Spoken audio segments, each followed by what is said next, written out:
And I, though, want to lay out what we just settled, at least for the moment, with our friends, the bipartisan group of senators. I said many times before, there's nothing our nation can't do when we decide to do it together, do it as one nation. Today is the latest example of that truth, in my view.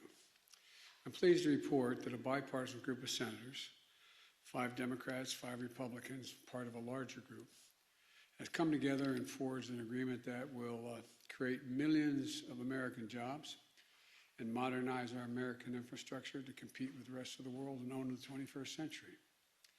I want to thank them for working together and for raising their ideas and concerns with me and with the Vice President, as well as with our Jobs Cabinet. Secretary Buttigieg is here. Good to see you, Mr. Secretary. Secretary Fudge, Secretary Granholm, Secretary. There you are. Okay, you guys got to make sure. I thought everybody was on this side. Secretary Raimondo and Secretary Walsh. I also want to thank Senator Shelley Caputo for her earlier work on infrastructure agreement. We didn't reach an agreement, but she tried her best to get something done. I'm sure it helped produce the final agreement we had. The fact is, investment in jobs and infrastructure have often had bipartisan support in the past. Matter of fact, when I first got to the United States Senate, it was probably the least difficult thing to do, is pass infrastructure plans. But even so, it's been a very long time since the last time our country was able to strike a major bipartisan deal on American infrastructure, which is so badly needed, I might add. We devoted far too much energy to competing with one another and not nearly enough energy competing with the rest of the world to win the 21st century. The investments we'll be making as a result of this deal are long overdue. They'll put Americans to work in good-paying jobs, repairing our roads and our bridges. They'll deliver high-speed internet to every American home, bringing down the price that people pay now for internet service, and they'll close the American digital divide, has been driven home by every mother and father with a child at home during the COVID crisis. That is, thank God, abating, and kids not being able to be in school. This can put plumbers and pipe fitters to work. It's going to replace 100% of the nation's lead water pipes so that every child and every American can turn on the faucet at home or at school and drink clean water, including in low-income communities and communities of color that have been disproportionately affected by lead pipes and the consequences of that. This deal makes key investments to put people to work all across the country, building transmission lines, upgrading the power grid to be more energy efficient and resilient, and extreme weather to be able to sustain extreme weather and the climate crisis. It also builds our natural infrastructure, our coastlines, and our levees to be more resilient as well. American workers will be installing electric vehicle charging stations and undertaking critical environmental cleanups. This bipartisan agreement represents the largest investment in public transit in American history. And I might add that the largest investment in rail since the creation of Amtrak. You all know I have nothing but affection for Amtrak, having traveled over 1 million miles on it, commuting every day, but it's a big deal. This agreement is going to create new financing authority that's going to leverage private capital and infrastructure and clean energy projects. It'll provide folks with good-paying jobs that can't be outsourced, the kind of jobs that provide a middle-class life with a little bit of breathing room for American families. My dad used to say, being in the middle class is just being able to take that extra breath. I mean it sincerely. Think about all the people who can't take that breath because they have no margin for error. We're going to do it all without raising a cent from earners below $400,000. There's no gas tax increase, no fee on electric vehicles. And the fact is, we're going to help ensure that make sure that everybody in America is in a position to be able to do what need be done. And so, let me be clear, we're in a race with China and the rest of the world for the 21st century. They're not waiting. They're investing tens of billions of dollars across the board, tens of billions. I just came back from Europe, meeting with the G7. as well as with NATO, as well as with the EU, and as well as with Mr. Putin, all separately. There's massive investment going on among the autocrats. One of the underlying questions is, can democracies compete with autocratic enterprises in the 21st century? And this is a big move toward that, being able to compete. We have to move, and we have to move fast. And this agreement signals to the world that we can function, deliver, and do significant things. These investments represent the kind of national effort that throughout our history has literally, not figuratively, literally transformed America and propelled us into the future. The Transcontinental Railroad, the interstate highway system, investments that we made together that only our government was in a position to make. Now, we're poised to add a new chapter in that American tradition. Let me be clear. Neither side got everything they wanted in this deal. That's what it means to compromise. And it reflects something important. It reflects consensus. The heart of democracy requires consensus. And this time a true bipartisan effort, breaking the ice that too often has kept us frozen in place, prevented us from solving the real problems facing the American people.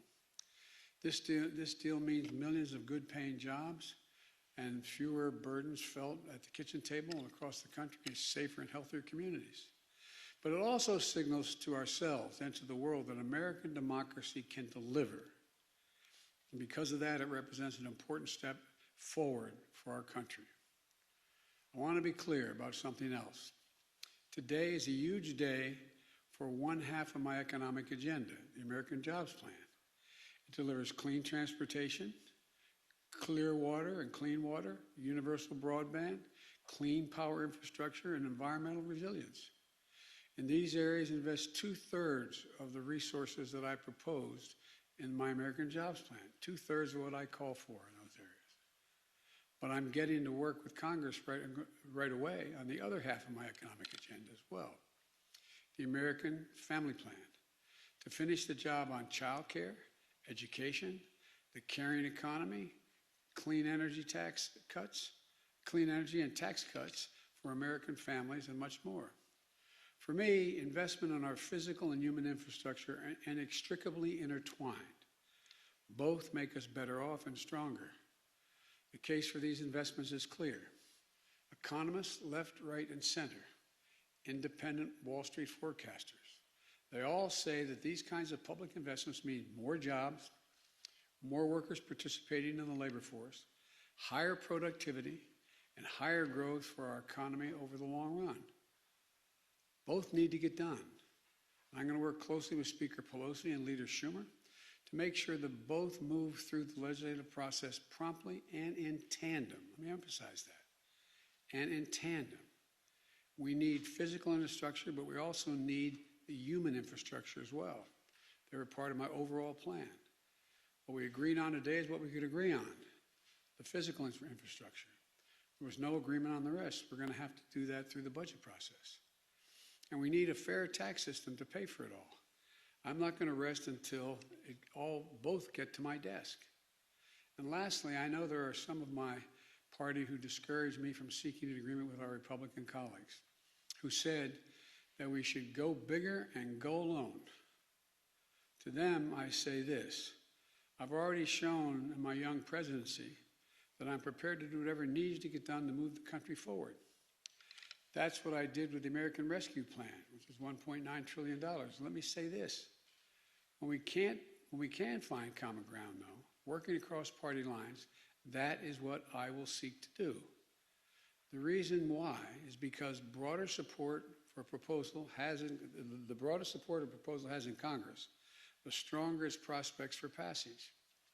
Working together when we can allows us to make bipartisan process whenever possible without foreclosing the right and the necessity of moving forward on a majority basis when we are at deep odds with one another, so-called reconciliation process. And for the deal being announced today, there's plenty of work ahead to bring this home. It's going to require hard work and collaboration. The committee chairs and the ranking members are going to play a major part. There are going to be disagreements to resolve and more compromise to be forged along the way. But this group of senators and all the American people can be proud today because we've reaffirmed once again that we are the United States of America. There's not a single thing beyond our capacity that we aren't able to do when we do it together. I know a lot of you in the press particularly doubt that unity is possible, that anything bipartisan is possible. It's hard, but it's necessary, and it can get done. So I want to thank you all, and God bless you. And now I'll take a few questions before the helicopter leaves without me from the press. Mr. President, what assurances do you have at this point that you have sufficient Democratic support both in the Senate and the House to move both on this bipartisan deal and on the reconciliation package? You always ask me those things. Nobody knows for certain. It's your job, but you know it's not a reasonable question. And the reason I say that, I'm being critical. The idea of my telling you now that I know what every senator, how they're going to vote, is just not, I don't know that. I do know that among the roughly 20 bipartisan groups of senators and senators that I met with, well, only 10 were here today, but that group, that we had an agreement. For example, I talk about, well, why would Biden compromise? Well, when's the last time, if you had asked me whether or not I'd be able to get passenger rail service for $66 billion worth, largest investment ever since Amtrak came about. I asked for 90, got $66 billion. Talk about public transit, $49 billion. $49 billion for public transit. When I raised that before, some of you looked at me like, where have you been, Biden? You've been spending too much in China or something. I haven't been to China. Electric buses, $7.5 billion. I asked for 15. I couldn't get all of it, but we compromised.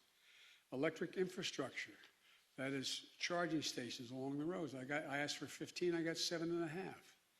These are significant down payments on things that we finally got after the skillful negotiation on the part of my cabinet and my team led by Mr. Ricchetti. And so when you ask me, what guarantee do I have that I have all the votes I need? I don't have any guarantee. But what I do have is a pretty good read over the years of how the Congress and the Senate works. And the idea that we're not going, because someone's not going to be able to get every single thing they want, they're going to vote against some of the things I just named, with nothing in here that's, quote, bad for the environment, bad for the economy, bad for the transportation, is unlikely. But I can't guarantee it. You know that. Yes. Mr. President, talk a little more about your interactions with Republicans specifically. You said earlier, they've given me their word. Where I come from, that's good enough for me. To skeptics in your own party, what is it about the conversations you've had recently with Republicans that gives you so much hope? And secondly, you had said earlier you might have more to say about the situation down in South Beach, in Miami. Just curious. I'm going to stick to, I will at the end answer your South Beach question, but let me, so we have some coherence here. Number one, I work with a lot of these people who are in the room. I know them. Everybody knows, and you guys know, when certain senators tell you something, they mean it. And others you discount. Where I come from, in my years in the Senate, the single greatest currency you have is your word, keeping your word. Mitt Romney's never broken his word to me. The senator from Alaska and the senator from New Hampshire, they've never broken their word. I'm from Maine, they've never broken their word from their friends. And so the people I was with today are people that I trust. I don't agree with them on a lot of things, but I trust them when they say, this is a deal, we'll stick to the deal. Just like I doubt whether you'll find any one of them say they don't trust me when I said, okay, this is the deal on these issues, this is the deal we'll stick with. But for example, and I made it clear today, there's other things in the environment I want to get done. I think we should have the $300 billion tax credit for dealing with the environment. It will be a giant tax cuts for corporations, but it'll also be a giant move toward weatherizing every building in America and all the things we need to do. So there's things, and so when I said we agree, I'm not going to go back and renegotiate the Amtrak piece, But I am going to fight for trying to get $300 billion more for tax credits for the environment. That's about the best that I can answer the question. Yes, ma'am. What about my Mr. President, can you answer a question?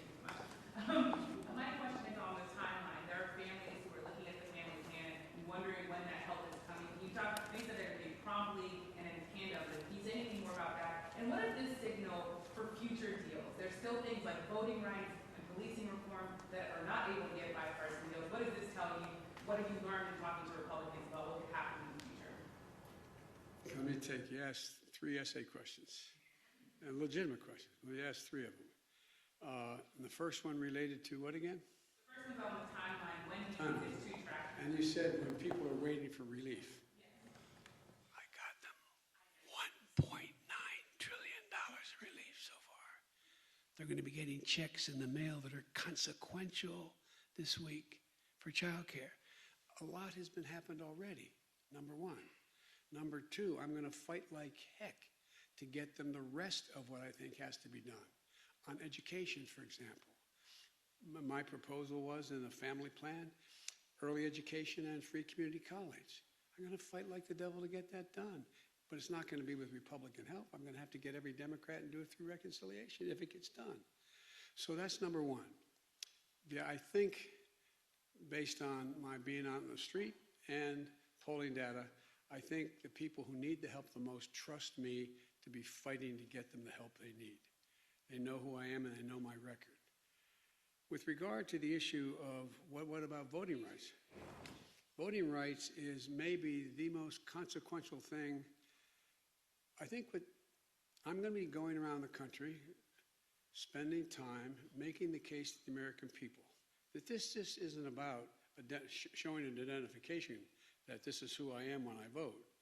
This isn't just about whether or not, you can provide water for someone standing in line while they're waiting to vote.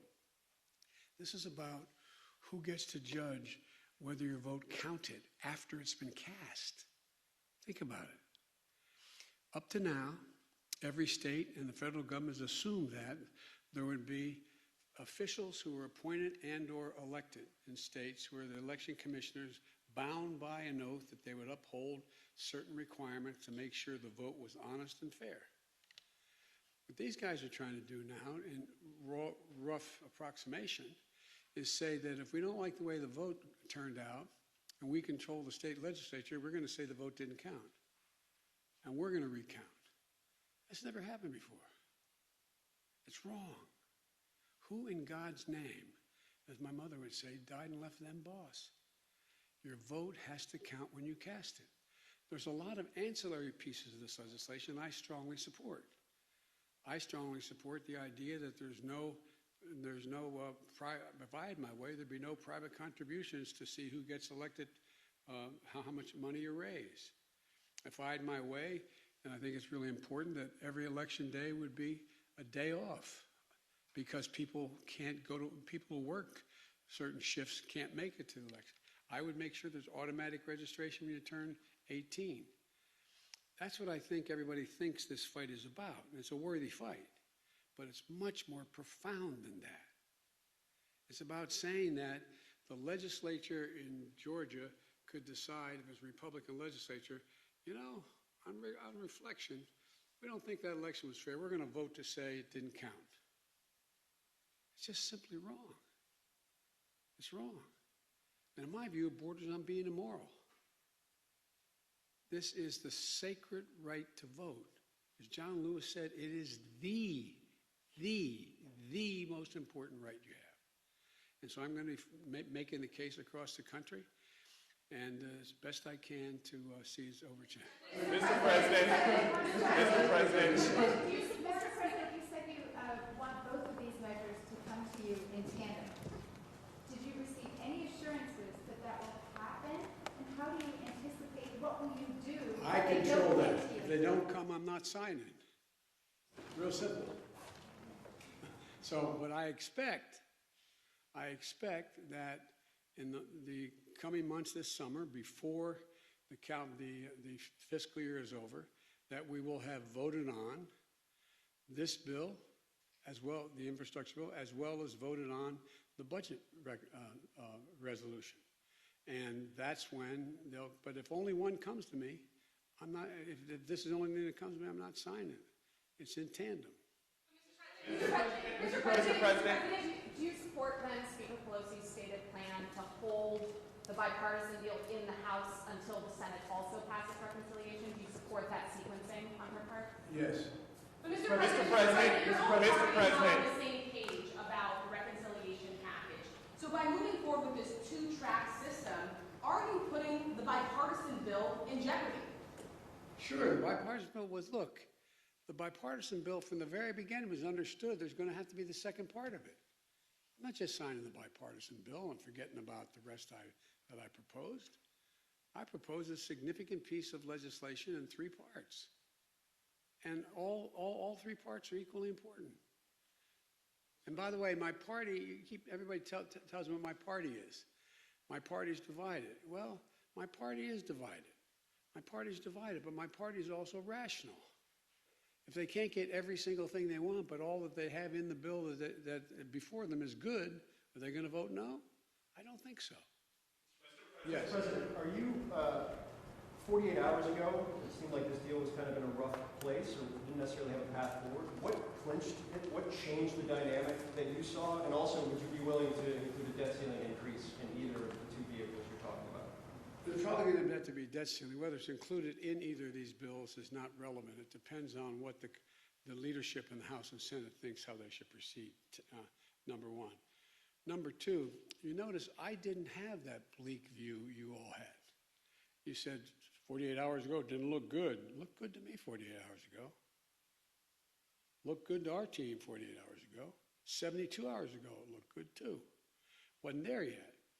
But you guys know me too well. I'm going to drive you crazy the next 4 years because I'm going to tell you the truth as I see it. I know the Senate and the House better than most of you know it. I've bet my whole life that's what I've done. Doesn't mean I'm going to turn out to be right all the time. But I'm not going to negotiate with the press while I'm negotiating and privately with my colleagues. And these are really tough decisions, Senators. I don't in any way dismiss what Senator Murphy says about the environment. Don't dismiss it at all. Just remind him, I wrote the bill on the environment. Why would I not be for it? The question is, how much can we get done? And the bottom line is, when all is said and done, does what you agree to preclude forever you getting the things you really want? Well, I'm not for that. I'm not going to vote for one of those deals. Secondly, do you get all of what you wanted, or do you come back and fight another day? I've been president about 150 days. I think we've done fairly well so far. Not because of me, but because the way the system works. So it's not, I mean, I know that doesn't answer any of your questions about, can you tell me when, how are you going to do it? I just feel that the best way to get a senator or a congressperson who supports the essence of what's already there, but says I don't have enough of what's there, of other things, the best way to get that message across is go to the constituents and say, here's what's on the table. Do you think your senator, your congressman should vote for that? So you campaign. The campaign doesn't stop. The partisan piece stops in terms of I'm against Charlie Smith or Harriet Wilson. But that doesn't stop. I mean, that stops, but what doesn't stop is the saying, it's like on a last example I'll give, I promise I won't do this to you again, but remember in 2018, everybody said, well, you know, we're going to lose, the Democrats are going to lose, you know, the House and Senate, they're not going to make, the House not going to make gains. And I went into over 60 congressional districts. I didn't go after the individual congresspersons who were against making sure that we kept the Affordable Care Act. But I went to their constituents and said the Affordable Care Act is really important. We had a large crowd show up and say, here's why I think you should do it. That's why if I were you, I'd take a look at what Charlie Smith says and Harriet Wilson says. He's for it, she's not, or she's for it, he's not. And guess what? We won, what, 40-some seats? So it's not just convincing this particular congressperson. It's making a rational case, if you can, in their communities why this is important to get done. And I think the fact that I didn't get everything now, at this moment, for example, a lot of our housing pieces didn't get passed. We're coming back at it, though. We're coming back at it. We're going to make the case. And if I make the case to the public at large, the one thing I can say for all of you, you do accurately report what I say. Problem is I disappoint you because I can't answer all your questions and negotiate with you before I negotiate with my colleagues. But I really think the public understands and they're seeing. The proof is in what's happening.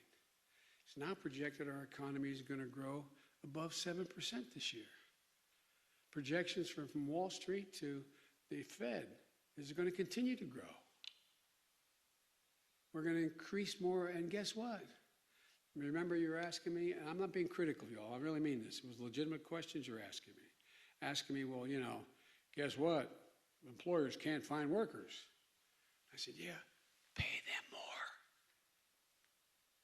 This is an